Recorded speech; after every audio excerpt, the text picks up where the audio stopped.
Culture দুটি শব্দ সাধারণভাবে পরস্পরের সাথে সম্পর্কিত, তবে তাদের মধ্যে কিছু মৌলিক পার্থক্য রয়েছে। নিচে উভয়ের মধ্যে পার্থক্যগুলি তুলে ধরা হলো। সভ্যতা, সিভিলাইজেশন। 1।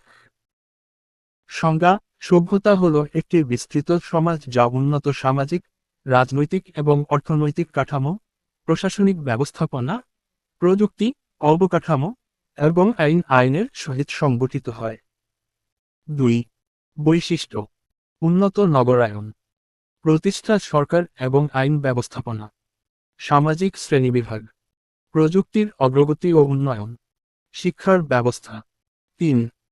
উদাহরণ: মিশরীয় সভ্যতা, গ্রিক সভ্যতা, রোমান সভ্যতা, তাজমহল নির্মাণের সময় ভারতীয় সভ্যতা ইত্যাদি। 4। দৃশ্যমান ও গ্রহণযোগ্য: সভ্যতা সাধারণত দৃশ্যমান, যেমন